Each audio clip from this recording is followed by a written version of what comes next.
உள்ளத்தொருவனே வாழ்க, உள்ளொரு ஜோதியே வாழ்க, உள்ளம் நிறைந்தோனே வாழ்க, நீங்காதொருவனே வாழ்க,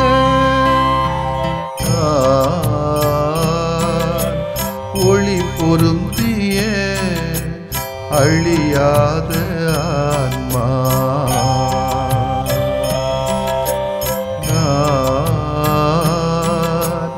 ஒளி பொருந்திய அழியாத ஆன்மா,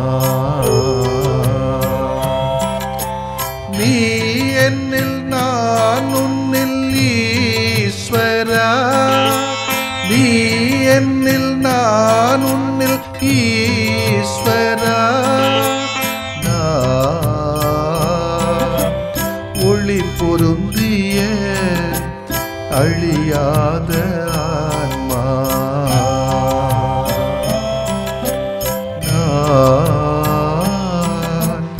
ஒளி பொருந்திய அழியாத ஆன்மா.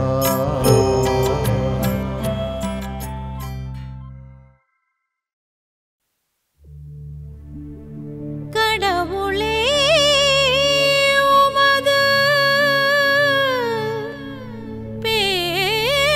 பேரன்பு, கடவுளே உமது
லூக்கா நற்செய்தி அலகு 19 இறை சொற்றொடர்கள் 1 முதல் 10 வரை. அக்காலத்தில் இயேசு எரிகோவுக்கு சென்று அந்நகர் வெளியே போய்க் கொண்டிருந்தார். அங்கே சக்கேயு என்னும் பெயருடைய செல்வர் ஒருவர் இருந்தார். அவர் வரி தண்டுவோருக்கு தலைவர். இயேசு யார் என்று அவர் பார்க்க விரும்பினார். மக்கள் திரளாய் கூடியிருந்ததால் அவரை பார்க்க முடியவில்லை, ஏனெனில் சக்கேயு குட்டையாய் இருந்தார். அவர் முன்னே ஓடிப்போய் அவரை பார்ப்பதற்காக ஒரு காட்டு அத்திய மரத்தில் ஏறிக்கொண்டார். இயேசு வெளியே தான் வரவிருந்தார். இயேசு அந்த இடத்திற்கு வந்தவுடன் அண்ணாந்து பார்த்து அவரிடம், சக்கேயு, விரைவாய் இறங்கி வாரும், இன்று உமது வீட்டில் நான் தங்க வேண்டும் என்றார். அவர் விரைவாய் இறங்கி வந்து மகிழ்ச்சியோடு அவரை வரவேற்றார். இதை கண்ட யாவரும், பாவியிடம் தங்க போயிருக்கிறாரே இவர் என்று முணுமுணுத்தனர். சக்கேயு எழுந்து நின்று, ஆண்டவரே, என் உடைமைகளில் பாதியை ஏழைகளுக்கு கொடுத்து விடுகிறேன். எவர் மீதாவது பொய்க்குற்றம் சுமத்தி எதையாவது கவர்ந்திருந்தால் நான் அதை 4 மடங்காக திருப்பி கொடுத்து விடுகிறேன் என்று அவரிடம் கூறினார். இயேசு அவரை நோக்கி, இன்று இந்த வீட்டிற்கு மீட்பு உண்டாயிற்று, ஏனெனில் இவரும் ஆபிரகாமின் மகனே. இழந்து போனதை தேடி மீட்கவே மானிட மகன் வந்திருக்கிறார் என்று சொன்னார். ஆண்டவரின் அருள்வாக்கு. இறைவா, உமக்கு நன்றி. அன்புக்குரியவர்களே, சந்தோஷம் சாத்தியமா அல்லது சந்தோஷம் சாத்தியம்தான், இனி எப்போது மகிழ்ச்சியே சந்தோஷமே என்ற அறிவிப்போடு அழகாக வருகிறது இந்த இறைவார்த்தை. சக்கேயு கதையை கேட்காதவங்க இருக்க முடியாது, விவரியத்தில் வாசிக்காதவங்க இருக்க முடியாது, அதை பார்த்து மகிழ்ச்சி வராதவர்கள் இருந்திருக்க முடியாது. எந்த பொருளும் எந்த நபரும் தர முடியாத நிலையான நிரந்தரமான சந்தோஷத்தை, மகிழ்ச்சியை சக்கேயு என்பவர் இயேசுவிடமிருந்து பெற்றுக்கொண்டதை இந்த இறைவாசகம் நமக்கு விவரமாக சொல்லுகிறது. நம்மையும் அவரிடமிருந்து பாடம் கற்றுக்கொள்ள கனிவோடு அழைக்கிறது. கொஞ்ச நேர சந்தோஷத்தை நாம் வைத்திருக்கிற பொருள் நம்மோடு இருக்கின்ற நபர் தர முடியும். பின் அந்த சந்தோஷம் காணல் நீராய் மறைந்து போகும். ஆனால் மறையாத, மங்காத, நிலையான மகிழ்ச்சியை நம் ஆண்டவர் இயேசு மட்டுமே தர முடியும். அதை சக்கேயு அடைய அவர் எடுத்த 2 முயற்சிகள் தெரியுமா? ஒன்று ஓடினார், இன்னும் ஒன்று இறங்கினார். பாம்பை கண்டு ஓடுவது போல பாவத்தை கண்டு ஓடி இருக்கிறது நீதிமொழிகள். செய்த பாவம் போதும், இனி வேண்டவே வேண்டாம் என இயேசுவை நோக்கி ஓடினார் சக்கேயு. இயேசுவை கண்டார், பாரங்களை எல்லாம் இறக்கி வைத்தார், இயேசுவின் பாசமழையிலே நனைந்தார். நிலையான சந்தோஷம் அவருக்கு கிடைத்தது. நம்மிலே பலரும் ஓட வேண்டும். இப்போது இருக்கின்ற சுயநல பாவ நிலையிலிருந்து ஓடி இயேசுவிடம் வந்து சேர வேண்டும். பாவத்திலிருந்து ஓடி புனிதமடைய வேண்டும். நிலையான மகிழ்ச்சியை சம்பாதிக்கலாம். ஆண்டவர் இயேசு கிறிஸ்து சக்கேயை பார்த்து, உன் கோபம், எரிச்சல், பழிவாங்கும் எண்ணம், பகைமை, கயமை, அகங்காரம், ஆணவம் இவற்றிலிருந்து இறங்கி வா. உன் குருட்டு இருட்டு வாழ்விலிருந்து இறங்கி வா, விரைவாக இறங்கி வா என்று அழைத்ததும் மிக வேகமாக இறங்கி வந்தார். நம்மிலும் பல பேர் இறங்கி வர வேண்டியிருக்கிறது. அந்தஸ்து, ஜாதியம், திமிருத்தனம், பணத்திமிரு, அதிகாரத்திமிரு, செல்வத்திமிரு, அழகுத்திமிரு, படிப்புத்திமிரு, அறிவுத்திமிரு, இனத்திமிரு, வாய்த்திமிரு, செல்வத்திமிரு என்று பல திமிருகளால் நாம் மேலே இருக்கிறோம். கொஞ்சம் இறங்கி வந்தால்தான் இந்த சந்தோஷம் நமக்கு நிறைவாக கிடைக்கும். இறங்கி வந்ததுதான் அவர் கண்ட சந்தோஷத்திற்கான ரகசியம். நாமும் கொஞ்சம் இறங்கி வருவோமே, விரைவாக இறங்கி வருவோமே. நாளை அல்ல, இப்போதே, இன்றே நமக்கு சந்தோஷம் காத்து கிடக்கிறது. நிலையான மகிழ்ச்சியை தேடி அதில் வாழ்வை தொடர்ந்து கொண்டாட நம்ம ஏதாவது முயற்சி எடுத்திருக்கிறோமா? சக்கேயு, விரைவாய் இறங்கி வாரு, இன்று உமது வீட்டில் நான் தங்க வேண்டும் என்று சொன்ன இயேசுவுடைய வார்த்தை உங்களுக்கும் எனக்கும் சொல்லப்படுகிறது. பல முறை வாசித்து மகிழ்ந்த பகுதியாகத்தான் இருக்கும் இது மனமாற்ற நிகழ்வு. இந்த நிகழ்விலே சக்கேயின் மனமாற்றத்தையும் அவரது வாழ்வை இயேசு தலைகளாக மாற்றி போட்டதை நாம் எண்ணி வைக்கிறோம். ஒரு மாற்றத்துக்காக இன்று இந்த நிகழ்வில் சக்கேயை கொஞ்சம் ஒதுக்கி வைத்து விட்டு இயேசுவின் செயல்பாட்டை சிந்திப்போமா? சக்கேயின் வாழ்விலே மிக பெரிய மாற்றத்தை ஏற்படுத்த காரணம் இயேசு எடுத்த முதல் முயற்சி தான். அதைத்தான் முன்னெடுப்பு என்று சொல்கிறோம். இயேசு சக்கே ஏறி இருந்த அத்திமரத்தை அண்ணாந்து பார்த்து அவரை விரைவாக இறங்கி வர அழைக்காததால் சக்கே மரத்தின் மேலேயே இருந்திருப்பார். ஒருவேளை இயேசுவை கண்களால் கண்டதோடு அவரது ஆவல் நிறைவேறியிருக்க முடியும். இயேசு தாமாகவே முன்வந்து அவரை அழைத்ததுதான் சக்கேயை மகிழ்ச்சி கடலில் ஆழ்த்தியது, மனமாற்றத்தை தந்தது. இயேசுவை போல தலைவர்களாகிய நாமும் முன்முயற்சியை அல்லது தன்னார்வத்தை, முன்முனைப்பை நாம் எடுக்க வேண்டும். உண்மையான தலைவர்கள் என்று சொன்னால் மாற்றவரும் பார்த்துக்கலாம் என்று இருப்பதை விட இருக்கின்ற இடத்திலேயே மாற்றங்களை ஏற்படுத்தக்கூடிய தன்னார்வம் அல்லது முன்முயற்சி அல்லது முன்னெடுப்பு என்பது நமக்கு மிகவும் தேவை. தாமாகவே மாற்றங்கள் வரும் என்று காத்து கொண்டிராமல் தாங்களாகவே மாற்றத்தை உருவாக்குகின்றவர்களாகவும் இருக்க வேண்டும். நேற்றைய நாளிலே 400 பேர் 300 பேர் சேர்ந்து தலைவர்கள் என்று கருதப்பட்ட அவர்களே மறைமாவட்டத்துக்காக ஒரு முடிவை முன்னெடுக்க தெரியவில்லை. ஆனால் பல பேரும் பலவாறாக பேசுகிறோம். அது சரியில்லை, இது சரியில்லை, அது சூத்த, இது சூத்த என்று பேசுகிற நாம் ஒரு முடிவுக்கு வர வேண்டும் சொல்லும் போது அங்கே பிரச்சனையாக விடுகிறது. எங்கேயாவது தொடங்க வேண்டுமே. இருந்தாலும் நம்பிக்கையோடு முடித்தோம் அந்த பேரவை கூட்டத்தை. இருந்தாலும் அந்த ஒரு தெளிவோடும் துணிவோடும் தியாகத்தோடும் சில முடிவுகளை முன்னெடுக்கின்ற பொழுது அதுக்கு அங்கேதான் மாற்றங்கள் ஏற்படுத்த முடியும். அங்குதான் ஏழைகளுக்கும் இல்லாதோருக்கும் எல்லோருக்கும் மகிழ்ச்சியை தருகின்ற ஒரு சூழலை சமூகத்திலே இது திருச்சபையில் உருவாக்க முடியும். அதற்காக நாம் யாரோ மாற்றங்களை கொண்டு வருவாங்க அதற்காக காத்திருக்காமல் நம்மிடமிருந்து மாற்றங்களை கொண்டு வர முயற்சி எடுப்போம். இயேசு தருகிற மகிழ்ச்சியிலே நாம் திளைப்போம். ஆமேன். மன்றாடுவோமாக. தாமாகவே முன்வந்து சக்கையை அழைத்த அவரோடு விருந்துண்டு அவரது வாழ்வை மாற்றிய அன்பு ஆண்டவரே, உம்மை போற்றுகிறோம். உம்மை போல நாங்களும் முன்முனைப்பு உள்ளவர்களாக செயல்பட உமது ஆவியை, தூய ஆவியை எங்களுக்கு நிறைவாக தாரும். ஆமேன்.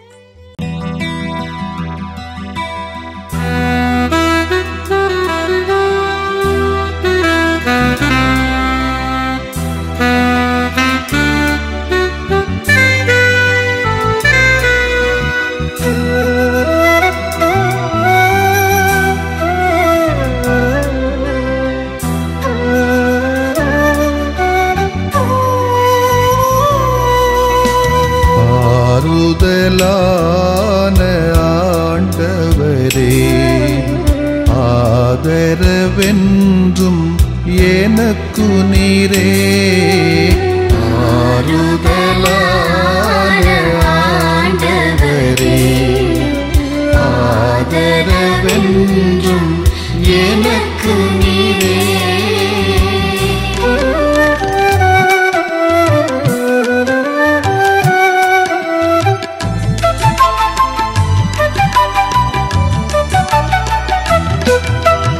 என் கவலை, என் கண்ணீர், என்னை வருத்தும் வேதனைகள்.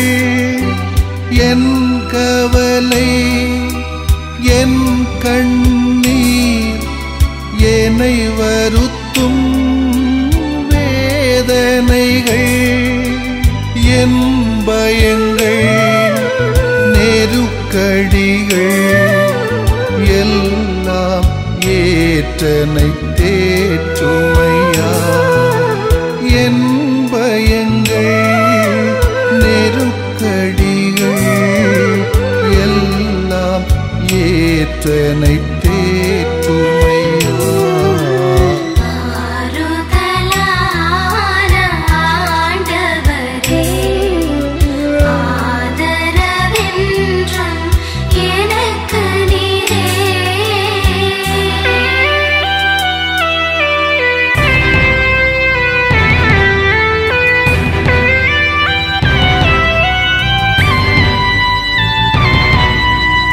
என் இழப்பு, என் பிரிவு, என்னை வாட்டும் சோதனைகள். என் இழப்பு, என் பிரிவு, என்னை வாட்டும் சோதனைகள். என் பாவங்கள், மனப்பாரங்கள் எல்லாம் சுமந்தனை தாங்குமையா. என் பாவங்கள், மனப்பாரங்கள் எல்லாம் சுமந்தனை தாங்குமையா.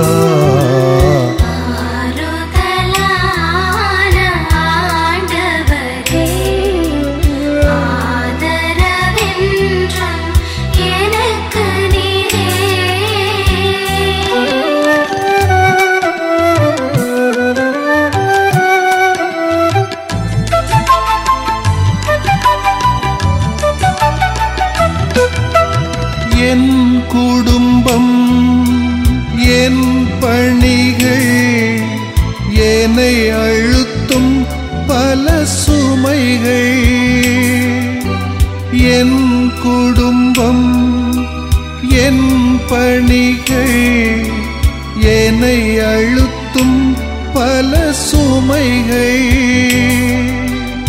என் நோய்கள் கடன் துயர்கள் எல்லாம் பார்த்தென்னை நடத்துமையா.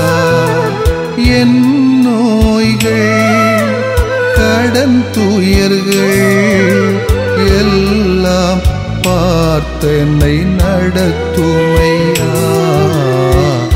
ஆறுதலான ஆண்டவரே, ஆதரவென்றும் எனக்கு நீரே.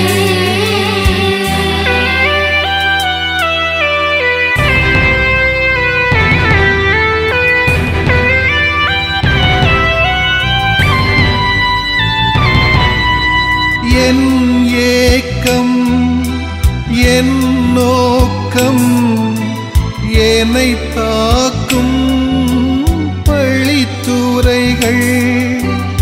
என் ஏக்கம் என் நோக்கம் என்னை தாக்கும் பழித்துரைகள். என் பலங்கள் பலவீனங்கள் எல்லாம் அறிந்தனை ஆளுமையா. என் பலங்கள் பலவீனங்கள் எல்லாம் அறிந்தனை ஆளுமையா.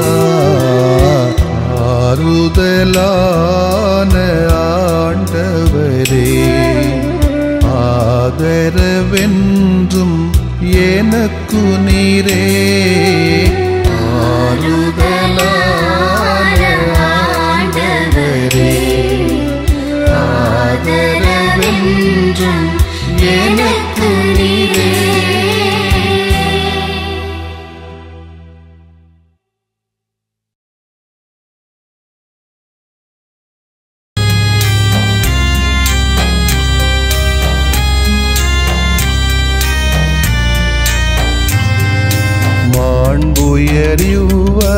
அருளடையாளத்தை தாழ்ந்து பணிந்து ஆராதிப்போம். பழைய நியம முறைகள் அனைத்தும் இனி மறைந்து முடிவு பெறுக.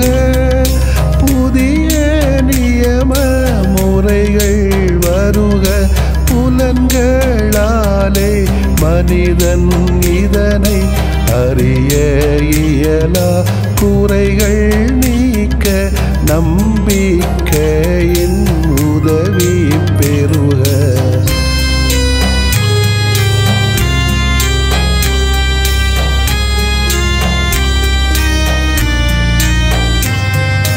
தந்தை அவர்க்கும் மகன் அவர்க்கும் புகழ்ச்சியோடு வெற்றியாக்கும்.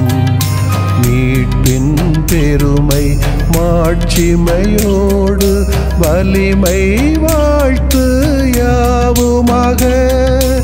இருவரிடமாய் வருகின்றவராம் தூய ஆவியானவர்க்கும் அளவில்லாத சமப்புகழ்ச்சி என்றுமே உண்டாகுக. ஆமென்.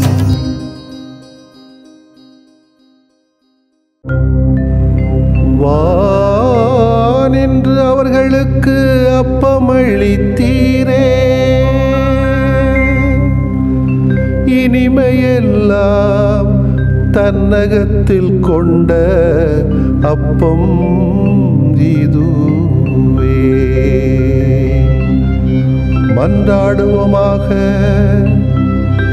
இறைவா, இந்த வியப்புக்குரிய அருளடையாளத்திலே உம்முடைய பாடுகளின் நினைவு எங்களுக்கு விட்டு சென்றீ.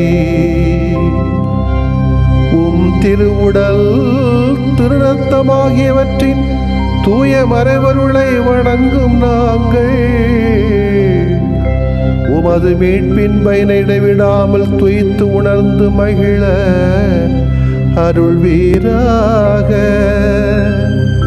தந்தையாகிய இறைவனோடும் தூய ஆவியாரின் ஒன்றிப்பில் இறைவனா என்றென்றும் வாழ்ந்து ஆட்சி செய்கின்ற உம்மை மன்றாடுகிறோம்.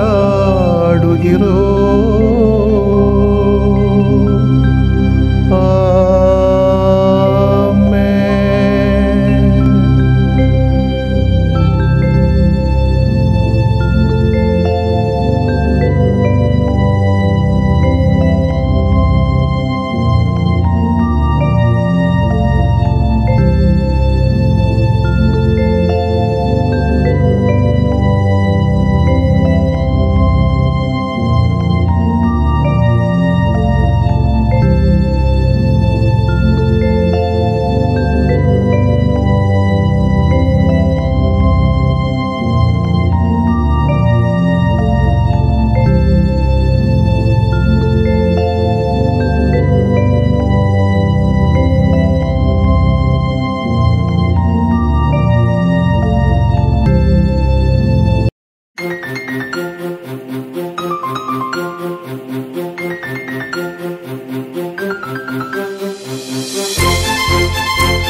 மகிழ்வின் காரணரே எம் தேவ சகாய சாட்சியே, எங்கள் மகிழ்வின் காரணரே எம் தேவ சகாய சாட்சியே. பொதுநிலையினரின் மாதிரியே, பொதுநிலையினரின் மாதிரியே எமில் பொதுநலம் மலர மன்றாடுவே. எங்கள் மகிழ்வின் காரணரே எம் தேவ சகாய சாட்சியே.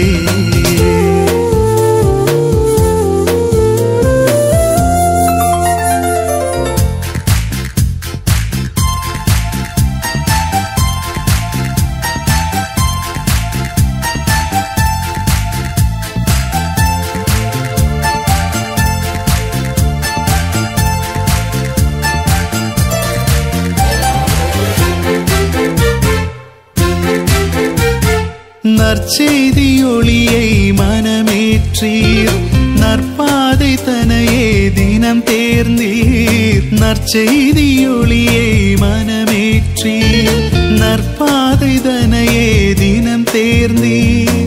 தடையாக துயரங்கள் தொடர்ந்தாலும், தடையாக துயரங்கள் தொடர்ந்தாலும் தளராமல் பயணிக்கும் பாடம் தந்தீர்.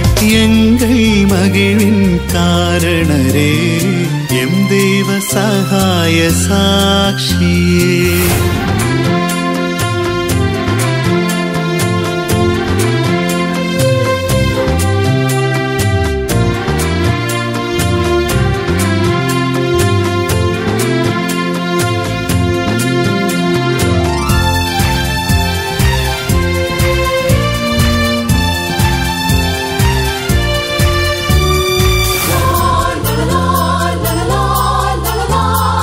அஞ்சாமலே சுவின் அடி தொடர்ந்தீர், அதற்காக அனைத்தையும் துறந்து நின்றீர். அஞ்சாமலே சுவின் அடி தொடர்ந்தீர், அதற்காக அனைத்தையும் துறந்து நின்றீர். கவலைகள் அரணாகச் சூழ்ந்தாலும், கவலைகள் அரணாகச் சூழ்ந்தாலும் கலங்காமல் வாழ்ந்திடும் பாதை சொன்னீர்.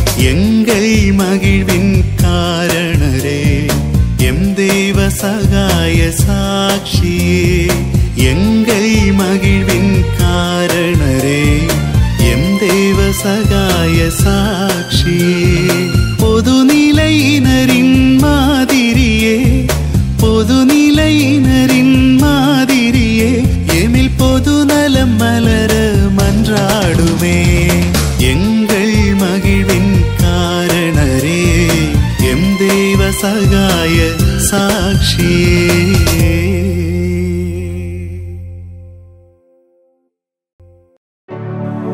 நிலையான புகழுக்குரிய தூய இறை நன்மைக்கு எல்லா காலமும் தொழுகையும் புகழும் போற்றியும் ஆட்சிமையும் உண்டாக கடவது. போற்றியும் ஆட்சிமையும் உண்டாக கடவது. தந்தை, மகன், தூய ஆவியாரின் பெயராலே ஆமென்.